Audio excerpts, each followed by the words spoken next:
하나님의 말씀 베드로전서 5장 7절부터 14절까지 같이 읽겠습니다. 시작. 너희 염려를 다 주께 맡기라. 이는 그가 너희를 돌보심이라. 근신하라 깨어라. 너희 대적 마귀가 오는 사자같이 두루다니며 삼킬 자를 찾나니 너희는 믿음을 굳건하게 하여 그를 대적하라. 이는 세상에 있는 너희 형제들도 동일한 고난을 당하는 줄을 알미라. 모든 은혜의 하나님 곧 그리스도 안에서 너희를 부르사 자기의 영원한 영광에 들어가게 하신 이가 잠깐 고난을 당한 너희를 친히 온전하게 하시며 굳건하게 하시며 강하게 하시며 털을 견고하게 하시리라. 권능이 세세 무궁하도록 그에게 있을지어다. 아멘. 내가 신실한 형제로 아는 실로 안으로 말미암아 너에게 간단히 써서 권하고 이것이 하나님의 참된 은혜임을 증언하노니 너희는 이 은혜에 굳게 서라. 택하심을 함께 받은 바벨론에 있는 교회가 너희에게 무난하고 내 아들 마가도 그리하느니라. 너희는 사랑에 입맞춤으로 서로 무난하라. 그리스도 안에 있는 너희 모든 이에게 평강이 있을지어다. 아멘. 오늘 말씀 제목은 근신하라, 깨어라, 이런 제목으로 보겠습니다. 8절에 있죠. 근신하라, 깨어라. 베드로 사도는 7절에서 너희 염려를 다 주께 맡기라. 이는 그가 너희를 돌보심이라 라고 말하면서 이어서 근신하고 깨어 있으라고 말합니다. 왜냐하면 대적 마귀가 우는 사자같이 두루다니며 삼킬 자를 찾고 있기 때문이라고 합니다. 근신하고 깨어 있으라고 하는데 근신한다는 것은 지난번에 잠시 살펴본 적이 있습니다. 몸가짐이나 행동을 삼가고 조심하는 것이 근신하는 것입니다. 믿지 않은 자들과 똑같은 행동을 하는 것이 아니라 예수 그리스도를 본받아서 그에 맞는 행동을 하는 것입니다. 가야 할 곳, 안 가야 할 곳 가리지 않고 다 가는 것이 아니라 예수를 믿는 그리스도인으로서 가지 않아야 할 곳은 가지 않아야 한다는 것입니다. 예수 믿는다고 하면서 나이트클럽이나 술집, 점쟁이 집을 찾아간다면 그 사람은 근신하는 것이 아닙니다. 고린도전서 3장 16절, 17절을 보면 너희가 하나님의 성전인 것과 하나님의 성령이 너희 안에 계시는 것을 알지 못하느냐. 누구든지 하나님의 성전을 더럽히면 하나님이 그 사람을 멸하시리라. 하나님의 성전은 거룩하니 너희도 그러하니라 라고 기록되어 있습니다. 우리 몸은 하나님이 거하시는 성전인데 그 몸을 가지고 세상 귀신들이 좋아하는 나이트클럽에 가서 쾌락을 즐기고 정신을 혼미케 하는 술을 마신다면 그 사람은 설령 교회 다니고 있고 말로는 하나님을 섬긴다고 하더라도 실제로는 하나님과 아무런 상관이 없는 사람일 수 있습니다. 자기 스스로를 속이며 다른 사람을 속이는 종교 생활을 하고 있는 것일 수 있습니다. 우리 몸이 하나님의 성전인데 어떻게 그 성전에 술이나 마약, 담배 같은 것을 더러운 것을 집어넣을 수 있습니까? 그 같은 행동은 그 사람이 하나님의 사람이 아니거나 그 사람 몸이 하나님의 성전이라는 것을 깨닫지 못하고 있는 것입니다. 진정으로 하나님께 속해 있고 그 영이 깨어있는 사람이라면 절대로 하나님이 싫어하실 그런 행동을 하지 않습니다. 그들은 하나님보다는 세상이 더 좋고 세상 쾌락에 젖어 있는 것입니다. 하나님은 마지막 때 우리가 한 행동을 다 달아보실 것입니다. 요한계시록 20장 12절에 보면 이런 말씀이 있습니다. 또 내가 보니 죽은 자들이 큰 자나 작은 자나 그 보좌 앞에 서 있는데 책들이 펴 있고 또 다른 책이 펴졌으니 곧 생명책이라. 죽은 자들이 자기 행위를 따라 책들에 기록된 대로 심판을 받으니. 하늘 앞에 책들이 펴 있는데 그 책들에는 우리가 이 땅에서 사는 동안 행했던 모든 것들이 다 기록되어 있고 그 행했던 행위들에 따라 심판을 받는다는 것입니다. 믿음에 따라 심판을 받는 것이 아니고 그 사람의 행한 행위에 따라 심판을 받는 것입니다. 지금 여러분이 이렇게 설교를 듣고 있지만 여러분 옆에 여러분 개인 수호천사가 다 있어서 여러분이 하는 행동을 다 기록하고 그걸 하나님께 다 보고를 합니다. 그렇게 해서 여러분의 행동대로 나중에 다 심판을 받게 됩니다. 그리고 그 심판은 자칫 불못이 될 수도 있습니다. 요한계시록 20장 15절에서는 누구든지 생명책에 기록되지 못한 자는 불못에 던져진다라고 말씀하고 있습니다. 생명책에 기록되는 자는 예수님을 닮아서 그 뜻대로 사는 사람들입니다. 예수님을 위해서 목숨도 기꺼이 내어놓는 사람들입니다. 그런 사람들이 아니라면 생명책에 기록되지 못하고 결국은 불못에 던져지게 되는 것입니다. 우리는 예수 그리스도를 믿음으로 하나님의 나라 백성이 됩니다. 그러나 그 백성으로서의 품위와 그에 맞는 행동을 하지 않으면 그 자격은 언제든지 상실될 수 있음을 알아야 합니다. 많은 교회에서는 오직 믿음으로만 천국에 간다고 말하고 있고 그것에 현혹되어서 예수를 믿은 이후의 삶은 아무렇게나 대충 살아도 된다고 생각하는 사람들이 많습니다. 그래서 예배 끝난 후에 장로들과 집사들이 모여서 술 마시러 가고 그것이 당연한 것처럼 생각하는 사람들이 있습니다. 그러면서 그 행실이 잘못되었다고 말하면 성경에 술 취하지 말라고 했지 술 마시지 말라고는 하지 않았다고 하면서 되레 반문합니다. 여러분, 제가 몇 차례 말씀드렸죠. 잠언 23장 31절에는 술을 쳐다보지도 말라고 그렇게 말하고 있다고요. 성경을 대충 보고 자기 형편에 맞게 자기 멋대로 해석을 하니 그런 말을 하는 것입니다. 술은 우리의 영혼을 좀먹는 것입니다. 예배 끝나고 술 마시러 가는 사람들, 이 사람들은 제정신이 아닙니다. 모두 미혹되었고 음료에게 취한 것입니다. 이들은 하나님이 어떤 분이며 얼마나 거룩하신 분인지 알지 못하는 것입니다. 그래서 거룩한 척 예배드리고는 이어서 술집을 찾아가는 것입니다. 그러나 성경은 결코 그들이 옳다고 말하고 있지 않습니다. 믿는 자들에게는 반드시 그에 맞는 행실이 있어야 하고 그 행실로 그 사람이 구원받았는지를 알 수 있다고 말하고 있습니다. 행위의 중요함에 대해서 예수님은 마태복음 7장에서 이렇게 말씀하고 계십니다. 15절부터 20절까지를 보겠습니다. 거짓 선지자들 삼가라. 양의 옷을 입고 너에게 나오나 속에는 노략질하는 일이라. 그들의 열매로 그들을 알지니 가시나무에서 포도를 또는 엉겅퀴에서 무화과를 따겠느냐. 이와 같이 좋은 나무마다 아름다운 열매를 맺고 못된 나무가 나쁜 열매를 맺나니 좋은 나무가 나쁜 열매를 맺을 수 없고 못된 나무가 아름다운 열매를 맺을 수 없느니라. 아름다운 열매를 맺지 아니하는 나무마다 찍혀 불에 던져지느니라. 이러므로 그들의 열매로 그들을 알리라. 그 나무가 좋은 나무인지 나쁜 나무인지는 그 열매로 알 수 있다는 것입니다. 아무리 좋은 나무인 척해도 그 나무가 나쁜 나무라면 결코 좋은 열매를 맺을 수 없다는 것입니다. 포도나무를 심었는데 포도 열매가 안 열리고 가시 엉겅퀴가 나온다면 그것은 처음부터 포도나무가 아니었던 것입니다. 무화과나무를 심었는데 무화과 열매가 안 열린다면 그것은 처음부터 무화과나무가 아닌 것입니다. 아무리 예수 믿는다고 입으로 말하고 교회 열심히 다니고 교회 내에서 직분도 받고 거룩한 척해도 그 사람의 열매인 행실이 거룩하지 못하고 세상 사람들과 다를 바가 없다면 그 사람은 진정으로 예수 믿는 사람이 아니라는 것입니다. 술 마시고 담배 피우고 마약하고 또한 가족들 잘 되게 해달라고 절에 가서 빌고 점쟁이 집을 찾아가거나 하는 모든 행위들을 하고 있고 또 앞으로도 여전히 그렇게 살아간다면 그 사람들의 열매는 아무데도 쓸모없는 것이 되어서 결국 버려지게 될 것입니다. 가시 엉겅퀴를 내게 될 것입니다. 우리는 우리가 하는 행동이 지나가면 모두 잊혀진다고 생각하고 별로 대수롭지 않게 여깁니다. 그러나 우리가 한 행동 하나하나를 우리 바로 옆에서 천사들이 다 기록하고 있고 때가 되면 기록된 그 행위대로 심판을 받게 될 것입니다. 안 보인다고 없는 것이 아닙니다.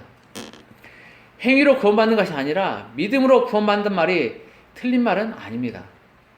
우리는 분명 예수 그리스도께서 우리 죄를 대신해서 십자가에 피 흘려 죽으시고 그 피로 우리 죄를 씻으셨으며 사흘 만에 부활하셨다는 것을 믿고 예수님을 마음에 받아들이면 구원을 받습니다.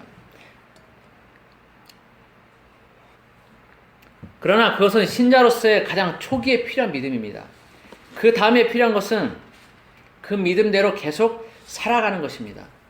그 믿음이 계속 주님이 오시는 날까지 이어져야 비로소 천국에 이르게 되는 것입니다. 만약 중간에 세상을 바라봄으로 그 믿음의 행렬에서 떨어져 나간다면 그 사람은 결코 천국에 합당한 사람이 되지 못할 것입니다. 야고보는 믿음으로만 구원받는다고 말하는 사람들에게 이렇게 도전의 말을 합니다. 야고보서 1장 26절, 27절을 보겠습니다. 누구든지 스스로 경건하다 생각하며 자기 혀를 재갈 물리지 아니하고 자기 마음을 속이면 이 사람의 경건은 헛것이라. 하나님 아버지 앞에서 정결하고 더러움이 없는 경건은 곧 고아와 과부를 그 환난 중에 돌보고 또 자기를 지켜 새 속에 물들지 아니하는 그것이니라. 이어서 2장 18절과 26절을 보겠습니다. 어떤 사람은 말하기를 너는 믿음이 있고 나는 행함이 있으니 행함이 없는 네 믿음을 내게 보이라. 나는 행함으로 내 믿음을 네게 보이리라 하리라. 영혼 없는 몸이 죽은 것 같이 행함이 없는 믿음은 죽은 것이니라. 아무리 경건한 채에도 행위가 경건하지 못하고 새 속에 물들어 있으면 그 사람의 경건은 헛것이라는 것입니다. 그리고 믿음이 있다고 말하면서 함부로 사는 사람들에게 그 믿음을 보여보라고 말합니다. 야고보 자신은 행함으로 그 믿음을 보여주겠다라고 말합니다. 믿음은 보물단지처럼 안 보이게 꼭꼭 숨겨두는 것이 아닙니다. 믿음은 겉으로 드러나는 것이 필수입니다. 그 사람에게 믿음이 있다면 그것은 그 사람이 인식하든 못하든 반드시 드러나게 되어 있습니다. 그리고 그 드러남이 바로 우리의 행위입니다. 예수 믿는다고 하면서 사랑으로 행하지 않고 어렵고 가난한 사람 돌보지 않고 세상 사람들과 똑같이 세상 것들에 취해서 살아간다면 그 사람은 결코 제대로 예수 믿는다고 말할 수 없을 것입니다. 또한 예수 믿는다고 하면서 예배를 소홀히 하고 그 시간에 놀러가고 세상 것들에 빠져 있다면 그 사람도 하나님 나라에 합당한 사람은 아닐 것입니다. 하나님은 우리의 행위가 바르지 못하고 성전된 우리 몸을 함부로 잘못되게 사용하는 그런 사람들에게 분명한 경고의 말씀을 하십니다. 앞에서 보았던 고린도전서 3장 17절 말씀입니다. 누구든지 하나님의 성전을 더럽히면 하나님이 그 사람을 멸하시리라. 하나님의 성전은 거룩하니 너희도 그러하니라. 하나님의 성전된 우리의 몸을 함부로 하고 더럽히면 하나님이 그 사람을 멸하신다고 합니다. 하나님이 멸하시면 그 사람은 어떻게 될까요? 어디로 가야 할까요? 장담하건대 결코 천국에는 들어가지 못할 것입니다. 지옥에 안 가면 그나마 다행일 것입니다. 세상 것들은 달콤하고 우리의 말초신경을 자극하는 것들이고 그것에 빠져서 그것에 계속 머물러 있게 만듭니다. 절제할 수 없게 만들고 중독에 이르게 합니다. 근신이라는 단어와는 아주 멀어지게 합니다. 근신한다는 것은 세상 것들을 멀리하고 쾌락을 즐기지 않고 자신을 절제하며 하나님의 뜻을 행하는 것입니다. 근신은 내가 원한다고 그냥 이루어지지 않습니다. 절제하고 또 절제하는 삶이 있어야 합니다. 세상 즐거움과 쾌락이 유혹해도 거기에 넘어가지 않고 이겨내야 합니다. 나한테 악하게 하는 사람 꼴 보기 싫어서 미워하고 싶을 때 미워하지 않고 주님의 마음으로 사랑해야 합니다. 내 주변에 헐벗고 굶주린 사람, 어려운 사람이 있으면 아까워하지 말고 그 사람을 도와주어야 합니다. 이것이 무슨 절제냐 하고 의문이 생길 수도 있지만 미워하는 마음을 절제하는 것이고 아까워하는 인색한 마음을 절제하는 것입니다. 근신할 때 우리의 영혼은 보다 안전할 것입니다. 그런데 베드로는 오늘 본문에서 근신하는 것 외에 깨어있으라 라고 말합니다. 근신하는 것과 함께 깨어있는 이것도 우리의 영혼을 안전하게 하기 때문일 것입니다. 배고픈 사자가 먹잇감을 찾아 돌아다니고 있는데 저 앞에 잠자고 있는 양이 있습니다.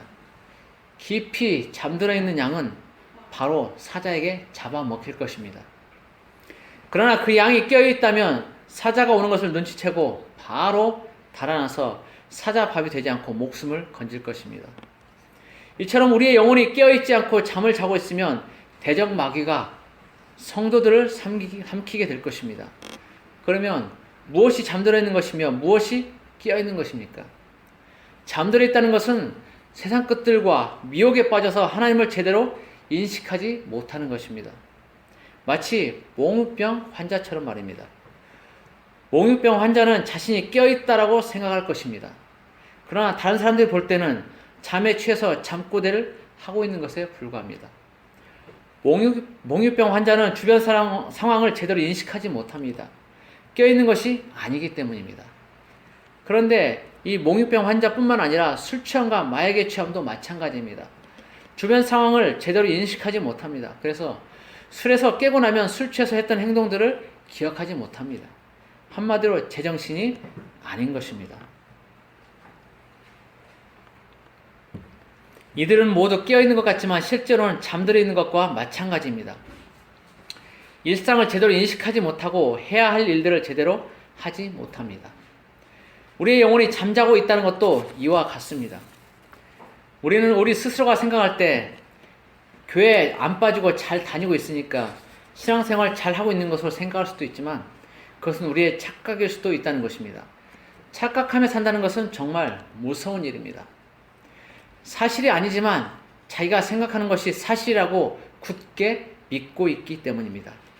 옳지 않은 것을 옳다고 생각하고 자신이 생각하는 것만이 진실이냐 그렇게 살아갑니다. 때로는 어떤 계기들이 있어서 자신이 착각했던 것에서 벗어나기도 하지만 그것이 그리 쉽지만은 않습니다. 특히 사상이나 이념 면에서는 더더욱 그렇습니다. 좌편향 사고가 아무리 적그리스도적인 사고라고 알려져도 깨닫지를 못합니다. 예수님은 마태복음 25장 31절 이후에서 오른편에 있는 자들과 왼편에 있는 자들에 대해서 말씀하십니다. 오른편은 예수님을 위해서 헌신한 사람들이고 그들에게는 복이 임하고 창세로부터 예비된 나라를 상속받게 된다고 합니다. 그러나 왼편에 있는 자들은 예수님을 위해 아무것도 하지 않는 사람들이고 그들에게 저주를 받은 자들이라고 하시면서 마귀와 그 사자들 위하여 예비된 영원한 불에 들어가라고 말씀하십니다. 세상은 그 현실이 어떠하든 우편과 좌편으로 분명하게 나누어져 있습니다. 그리고 그것들 안에서 이루어지는 것들을 보면 모두가 예수님이 나누셨던 우편과 좌편처럼 비슷합니다. 우편은 하나님 나라를 위한 일들을 주라고 교회를 지키는 일들을 하지만 좌편은 진보와 평화라는 이름으로 유장하고 있지만 모두가 교회를 깨뜨리고 하나님의 나라를 망가뜨리는 일들을 하고 있습니다.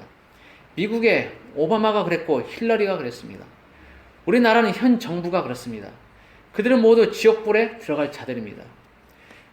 미국은 트럼프 대통령이 오른편에 서서 교회를 다시 세우는 일들을 하고 있습니다. 8년간 멍들었던 미국을 다시 세우고 있습니다. 8년간 멍들었던 교회를 다시 회복시키고 있습니다. 우리나라도 하나님 뜻에 합당한 자가 속히 일어나서 이 땅에 부정한 것들을 없애고 교회와 나라를 올바로 세워가기를 소망합니다. 이것을 위해서 우리 모두가 끊임없이 기도해야 할 것입니다. 착각은 우리의 영혼으로 하여금 주변 상황을 올바르게 인식하지 못하게 만듭니다. 그리고 하나님을 제대로 알지 못하게 만듭니다. 김일성 주체 사상은 김일성을 신으로 섬기는 그런 종교예요. 그런데 문재인 대통령과 조국은 그런 나라를 만들겠다고 하는 겁니다. 이들은 하나님을 정면으로 대적하고 있는 겁니다. 그런데도 제대로 이 나라 국민들, 교인들이 알지 못하죠. 한마디로 잠자고 있는 것입니다. 마귀가 잡아먹기 좋은 상태로 있는 것입니다. 마귀는 끊임없이 사상과 이념, 미혹을 통해서 우리의 영혼을 잠들게 만들려고 합니다. 올바른 것을 잘못되었다라고 생각하게 만들고 자신이 만들어 놓은 잘못된 것들이 올바른 것이라고 끊임없이 쇠뇌하며 그것들을 추구하게 만듭니다. 그리고 그런 것들이 취해서 길들여지고 영혼이 잠들면 여지없이 잡아먹고 지옥으로 끌고 갑니다.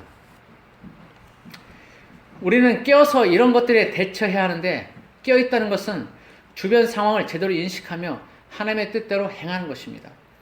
무엇이 성경적인지 무엇이 하나님의 뜻인지를 바로 인식하며 나아가는 것입니다. 이것에 대해 사도 베드로는 오늘 본문 9절에서 이렇게 말합니다. 너희의 믿음을 굳건하게 하여 그를 대적하라. 계속해서 믿음을 굳건하게 만들고 마귀를 대적하며 예수 그리스도의 장성한 분량까지 자라간다면 그 영혼은 결코 미혹에 빠지거나 잠들지 않을 것입니다. 예수님을 처음 만났을 때 그 뜨거운 첫사랑을 계속해서 간직하고 있다면 우리의 영혼은 결코 잠들지 않을 것입니다. 베드로는 믿음을 굳건하게 하고 마귀를 대적하라고 하는데 야고보서 4장 7절에 보면 그런즉 너희는 하나님께 복종할지어다 마귀를 대적하라 그리하면 너희를 피하리라고 말씀하고 있습니다. 우리는 마귀가 엄청난 힘을 갖고 있어서 대항하기 힘든 존재로 인식하기도 하지만 마귀의 모든 권세는 예수님이 십자가에 죽으시고 부활하셨을 때 모두 깨뜨려졌습니다. 지금의 마귀는 아무런 권세도 힘도 없습니다. 그래서 미혹으로 사람들을 넘어뜨리는 것입니다. 요한계시록 20장 1절에 보면 마귀, 즉 사탄을 결박하는데 천사 한 명만이 사용되는 것을 볼 수 있습니다. 그만큼 마귀는 지금 아무런 힘도 없습니다. 그래서 마귀가 우리를 생각과 사상으로 이념으로 미혹할 때 우리는 그것을 대적해서 쫓아내기만 하면 됩니다. 아무것도 아니라고 생각하고 방심하지는 말고 온 힘을 다해서 적극 대적해야 합니다. 세상에서 제공하는 그런 정보가 아닌 성경에 비추어봐서 이것이 옳은지 그른지 판단하고 늘 기도하면서 하나님의 뜻을 구하며 나아갈 때 우리는 보다 더 쉽게 마귀의 미혹들을 대적해서 이겨나가게 될 것입니다. 좀 전에 보았던 야고보서 4장 7절에서는 마귀를 대적하라는 말씀 전에 하나님께 복종하라라고 말씀하고 있습니다. 마귀를 대적하는 가장 좋은 방법이 바로 하나님께 복종하는 것이라는 것입니다. 좌편이 아닌 우편에 서서 하나님께 복종할 때 마귀는 우리를 피하게 될 것입니다. 마귀는 우리가 하나님의 말씀으로 무장하고 온몸에 하나님의 것으로 갑옷을 입고 있으면 감히 우리를 대적하지 못할 것입니다. 전신갑주는 우리가 하나님께 복종하는 데에도 많은 도움을 줄 것입니다. 부디 하나님 앞에 복종하고 또한 근신하고 깨어있음으로 말미암아 올바른 행실과 함께 좋은 열매를 맺고 하나님의 나라를 상속받는 우리 모두가 되기를 예수님의 이름으로 축복합니다. 기도하겠습니다. 고마우신 아버지 하나님 감사합니다. 마지막 때 심판 때 하나님은 우리의 행실을 보신다고 하셨습니다. 우리가 어떻게 행했는지 우리가 어떤 믿음으로 행했는지를 다 보시고 심판하신다고 하셨습니다. 우리의 행위대로 하신다고 분명하게 말씀하셨습니다. 우리가 지금 생각하는 것들, 우리가 지금 행동하는 것들, 우리가 말하는 것들, 우리가 돌아보길 원합니다. 우리가 하나님 편에 서 있는지, 성경적으로 사고하고 있는지, 성경적으로 하나님이 말씀하신 것들을 행하고 있는지 돌아보기 원합니다. 하나님을 대적해서 우리가 악한 것들을 말하고 악한 것들을 생각하고 행동하고 있지 않는지 우리가 돌아보길 원합니다. 우리가 미혹에 빠져 있지 않는지 돌아보길 원합니다. 우리가 착각하며 지내고 있지 않는지 우리가 돌아보길 원합니다. 모든 것을 하나님 편에서 성경적으로 보길 원합니다. 하나님의 눈으로 보길 원합니다. 하나님, 우리를 불쌍히 여겨주십시오. 우리에게 회개를 부어주시고 우리가 제대로 가지 못하고 있다면 올바른 길로 갈 수 있도록 이끌어 주십시오. 하나님, 우리가 하나님 편에 서길 원합니다. 우리는 좌편에 서길 원치 않습니다. 우리는 하나님의 우편에 서길 원합니다. 하나님, 우리를 도와주십시오. 하나님 나라에 합당한 자들로 세워주십시오.